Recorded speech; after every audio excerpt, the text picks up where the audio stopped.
Hi guys, good morning. So মই আৰু এটা ভিডিঅ' লৈ আহিছোঁ আজি আৰু এই ভিডিঅ'টো বিশেষকৈ আমাৰ আগন্তুক টেট অৱতীৰ্ণ পৰীক্ষাৰ্থী UP টেটৰ ছায়েন্স টপিকৰ মই ছায়েন্সৰ ছাবজেক্টৰ পৰা কেমিষ্ট্ৰি টপিক কিছুমান লৈ আহিছোঁ। চ' ইয়াতে মই আজি ধাতু আৰু অধাতুৰ ভৌতিক ধৰ্মখিনি আলোচনা কৰিছোঁ এই ভিডিঅ'টোত একচুৱেলি, আৰু দুটা লেংগুৱেজতে কৰা হৈছে, এইটো ইংলিছ আৰু আছামিজ দুইটাতে বহুত। চ' আপোনালোকে যদি ভিডিঅ'টো ভাল পায় আৰু যদি ভিডিঅ' চাব বিচাৰে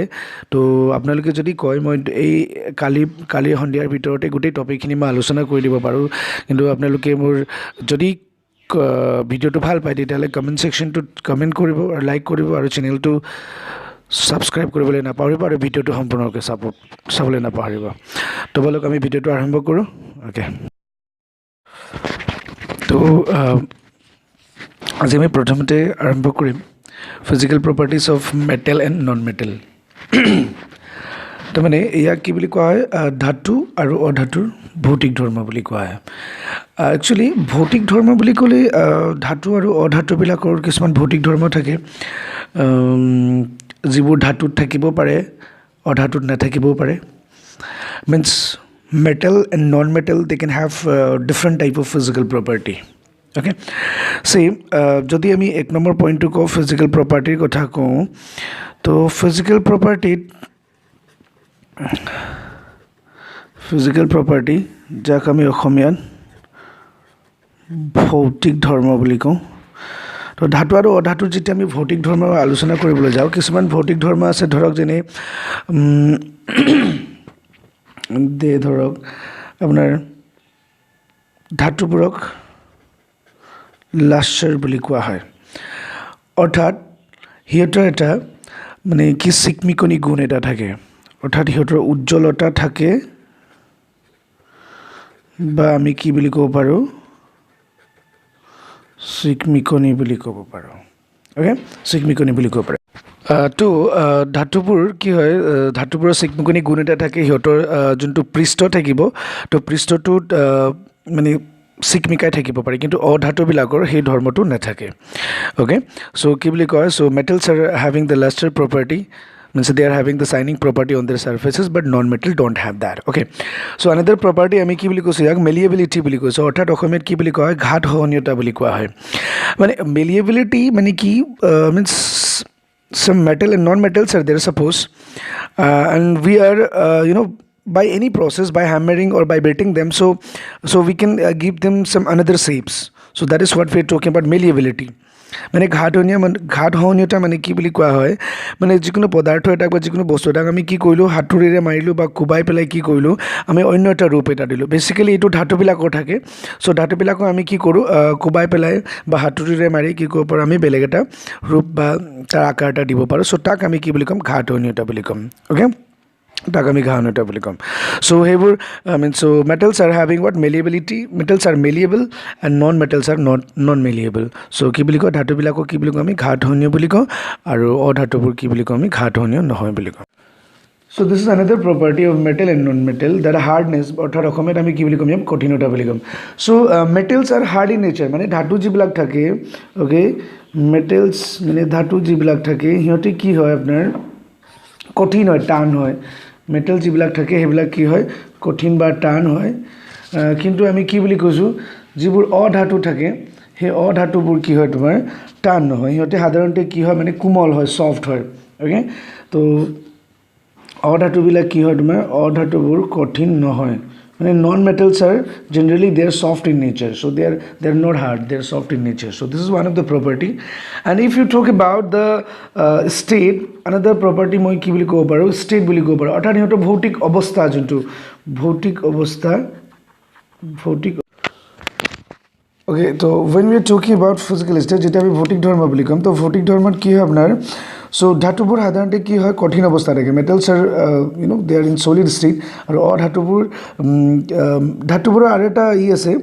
মানে এক্সেপশ্যনেল কেছ এটা আছে, ব্যতিক্ৰমী ৰূপ এটা আছে, সেইটো কি হ'ল, মাৰ্কাৰী বাদে বাকী মাৰ্কাৰীটো কি হয়, আপোনাৰ জুলীয়া অৱস্থাত থাকিব পাৰে, আৰু বাকী যিবিলাক ধাতু থাকে সিহঁতে সাধাৰণতে কি হয়, গোটা অৱস্থাত থাকে।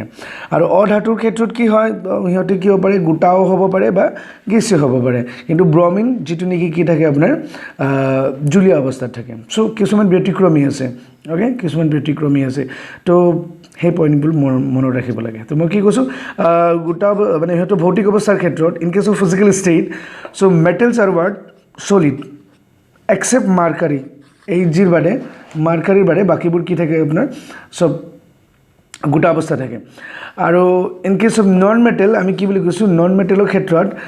দে আৰ আমি কি বুলি কৈছোঁ solid as well as gas হ'ব পাৰে মানে তোমাৰ আপোনাৰ গোটা অৱস্থাটো থাকিব চলিড বা গেছ দুটা অৱস্থা থাকিব পাৰে কিন্তু আৰু এটা ব্যতিক্ৰমী ৰূপ এটা থাকে ব্ৰমিন যোনটো থাকে BR2 ব্ৰমিন অণু বুলি কোৱা হয় চ' ই কিন্তু কি হয় আপোনাৰ জুলীয়া অৱস্থা থাকে তো এইটো কিছুমান ব্যতিক্ৰমী কিছুমান ধৰ্ম দেখুৱায় অ'কে চ' এইবোৰ আমি মনত ৰাখিব লাগে অ'কে চ' ইয়াতে আমি কেইটামান প্ৰপাৰ্টিৰ কথা ক'লোঁ ধৰক আপোনাৰ লাষ্ট টাইম আমি ভৌতিক ধৰ্ম চিকমিকনিৰ কথা কৈছোঁ অ'কে তো ধাতুবোৰ চিকমিকনি গুণ থাকে সিহঁতৰ পৃষ্ঠত আৰু অধাতুবোৰ নাথাকে মেলিয়েবিলিটি অৰ্থাৎ ঘাট সনীয়তা বুলি কৈছোঁ অৰ্থাৎ সিহঁতক আমি কি ক'ব পাৰোঁ যিকোনো হাতুৰি বা কিবা এটাৰে কোবাই পেলাই কি ক'ব পাৰোঁ বেলেগ এটা ৰূপ দিব পাৰোঁ বা আমি দীঘল তাৰ এটা প্ৰস্তুত কৰিব পাৰোঁ তো সেইটো কিন্তু অধাতুবোৰৰ সেইটো গুণটো নাথাকে হাৰ্ডনেছ বা কঠিনতা কি হয় ধাতুবোৰ বা মেটেলছ আৰু ৱাট দে আৰ হাৰ্ড মানে কঠিন হয় ধাতুবোৰ আৰু অধাতুবোৰ ইমান কঠিন নহয় কোমল হয় এইবোৰ ছফ্ট অ'কে নন মেটেল আৰু what they are soft okay next state তো ভৌতিক অৱস্থা বুলি কওঁ আমি ষ্টেটক তো solid they are what metal আৰু ইন চলিড মানে ধাতুবিলাক কি হয় আপোনাৰ কঠিন অৱস্থা থাকে কিন্তু মাৰ্কাৰীৰ বাদে এইচজিৰ বাদে বাকীবোৰ কি হয় আপোনাৰ মেটেল মানে এইচজিটো কি কৰে লিকুইড ষ্টেজত থাকে এগেইন অধাতুবিলাকৰ যদি কথা কওঁ তেতিয়াহ'লে অধাতুবোৰ কি হয় আপোনাৰ গোটা বা গেছীয় হ'ব পাৰে কিন্তু আৰু এটা অধাতু আছে যিটো নেকি ব্যতিক্ৰমী সেইটো হ'ল আপোনাৰ ব্ৰমিন অণু তো ব্ৰমিন অণুটো কি থাকে আপোনাৰ জুলীয়া অৱস্থা থাকিব পাৰে চ' এই ৰিগাৰ্ডিং এইটো টপিকত কেতিয়াবা কুৱেশ্যন আহিব পাৰে এক্সামত যে এনেকুৱা এটা অধাতু কওক যিটো নেকি জুলীয়া অৱস্থাত থাকে বা এনেকুৱা এটা ধাতুৰ কথা কওক যিটো নেকি আপোনাৰ জুলীয়া অৱস্থা থাকে তো এনেকুৱা কিছুমান পইণ্ট কেতিয়াবা এক্সামত আহিব পাৰে okay so' you have to go' for this things so' আৰু কিছুমান বেলেগ কিছুমান প্ৰপাৰ্টিৰ কথা কওঁ ধৰক DE সিহঁতক আমি কি বুলি ক'ম ডাক্টিলিটি বুলি কওঁ এটা ধৰ্ম যাক আমি ডাক্টিলিটি বুলি ক'ম বা মেটেলছ মানে ডাক্টাইল বুলি ক'ম বা ডাক্টিলিটি বুলি ক'ম প্ৰপাৰ্টিটো চ' সেইটো এটা হ'ল প্ৰপাৰ্টি হ'ল তো ইয়াক আমি কি বুলি কৈছোঁ অসমীয়াত আমি নমনীয়তা বুলি কওঁ এই নমনীয়তাটোত মানে কি ক'ব বিচৰা হৈছে ধৰক আপোনাৰ লগত গোটা যিকোনো পদাৰ্থ এটা আছে আৰু তাক আপুনি যিকোনো প্ৰকাৰে কি কৰিছে ধৰক আপুনি যিকোনো পাতল তাৰ বা ৱায়াৰত আপুনি কি কৰিব পাৰে কনভাৰ্ট কৰিব বিচাৰিছে অ'কে এইটো গোটা এটা আছিলে বা ধৰক যিকোনো অৱস্থাত আছিলে আৰু তো ইয়াক আমি যিকোনো প্ৰকাৰে কি কৰিব পাৰিছোঁ আপোনাৰ তাৰ পৰিৱৰ্তন কৰিব পাৰিছোঁ okay we are converting this things into wire so' ইয়াক আমি কি বুলি ক'ম নমনীয়তা গুণ বুলি ক'ম অ'কে ইয়াক আমি নমনীয়তা বুলি ক'ম ইংৰাজীত আমি কি বুলি কৈছোঁ ডাক্টিলিটি বুলি কৈছোঁ তো কি হয় মেটেলছ আৰ ৱাট ডাক্টাইল মানে ধাতুবোৰ কি হয় তোমাৰ আপোনাৰ নমনীয় হয় অ'কে বা ধাতুবোৰৰ নমনীয়তা গুণ থাকে আৰু নন মেটেলছ বা অধাতুবিলাকক কি বুলি কোৱা হয় ডাক্টাইল মানে ডাক্টিলিটিৰ প্ৰপাৰ্টিটো নাথাকে সিহঁতৰ অ'কে চ' মেটেলবিলাকৰ থাকে আৰু অধাতুবিলাকৰ নাথাকে চ' এইটো দুটা বস্তু মন কৰিব লাগে তো সেইকাৰণে আমি কি পাওঁ আপোনাৰ ধৰক সোণ ৰূপ এইবিলাকৰ আমি চেইন বনাব পাৰোঁ বা আপোনাৰ এলুমিনিয়াম ৱায়াৰ কপাৰ ৱায়াৰ এইবিলাক থাকে চ' অধাতুবোৰ কাৰ্বনৰ আমি এইটো ৱায়াৰ বনাব নোৱাৰোঁ ৰাইট চ' এইখিনি বস্তু মন কৰিবলগীয়া অ'কে এইখিনিতে আমি আৰু এটা ধৰ্মৰ কথা ক'ব পাৰোঁ ধৰক আপোনাৰ কণ্ডাক্টিভিটি বুলি কোৱা হয় কণ্ডাক্টিভিটি যাক আমি অসমীয়াত কি বুলি ক'ম পৰিবাহিতা বুলি কওঁ তো পৰিবাহিতাত আপোনাৰ আমাৰ কেইবাটাও গুণ থাকিব পাৰে ধৰক তোমাৰ কণ্ডাকশ্যন অফ বা মানে আপোনাৰ বিদ্যুৎ পৰিবাহিতা okay conduction of electricity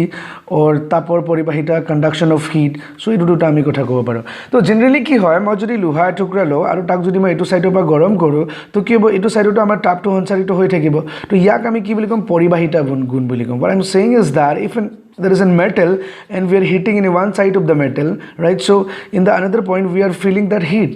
means what this metal body is conducting the heat from this point to this point right so this is what we are talking about conductivity that is what dhatu jibur thake dhatu bilake ki ko pare tap aru bidyut duitake ki ko pare poribohon koribo pare kintu odhatu bilake koribo noare except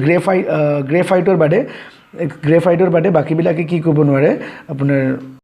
তো সেইটোৱে regarding conductivity চ' বিদ্যুৎ আৰু তাপৰ আমি দুটা কথা কওঁ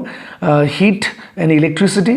তো metals are generally N good conductor of heat and electricity তো আমি কি বুলি কওঁ মানে ধাতুবিলাক কি হয় আপোনাৰ বিদ্যুৎ আৰু তাপৰ সুপৰিবাহী বুলি কওঁ মানে তেওঁলোকে কি কৰিব পাৰে মানে পৰিবহণ কৰিব পাৰে চ' সেইটো কথা সেইটোকে মই এটা এক্সাম্পল এটা দিলোঁ এতিয়া ৰাইট নেক্সট পইণ্টটো হ'ল অধাতুবিলাকক কি বুলি কোৱা হয় মিনছ দে আৰ পুৱাৰ কণ্ডাক্টৰ অফ ইলেক্ট্ৰিচিটি মানে তেওঁলোক মানে কি হয় ইমানখিনি কৰিব নোৱাৰে অ'কে কিন্তু গ্ৰেফাইট আমাৰ যোনটো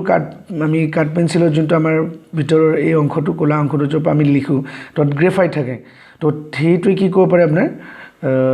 ইলেক্ট্ৰিচিটি কণ্ডাক্ট কৰিব পাৰে আমি যদি এটা পইণ্টত প্লাগ পইণ্ট লগাই পেলাই আনটো পইণ্টত আমি যদি আকৌ পেঞ্চিলডাল এইটো উলিয়াই এইটো প্লাগ পইণ্টত দিলে কি হ'ব আপোনাৰ এইফালে যদি আমি টেষ্টাৰ লৈ পিনে জুখি চাওঁ তো কি হ'ব পাৰে কাৰেণ্টটো আমি দেখা পাওঁ টেষ্টাৰটোত অ'কে কাৰেণ্ট ফ্ল' হোৱাটো দেখা পাওঁ so' this is what call about the physical property আপোনালোকে নিজে এবাৰ আকৌ এবাৰ মই ৰিপিট কৰি দিছোঁ লাষ্টাৰ বুলি কৈছোঁ যাক আমি চিকমিকনি গুণ বুলি কৈছোঁ মেলিয়েবিলিটি অৰ্থাৎ আমি ঘাত সহনীয়তা বুলি কৈছোঁ হাৰ্ডনেছ কঠিনতা বুলি কৈছোঁ ষ্টেট অৰ্থাৎ ভৌতিক অৱস্থা নেক্সট কৈছোঁ আমি ডাক্টিলিটি বা আমি নমনীয়তা গুণ বুলি কৈছোঁ আৰু কণ্ডাক্টিভিটি বা পৰিবাহিতা বুলি কৈছোঁ চ' এইটো এটা মানে ধাতু আৰু অধাতুবিলাকৰ কি হয় আপোনাৰ ভৌতিক অৱস্থাৰ কথা কৈছোঁ অ'কে চ' অ'কে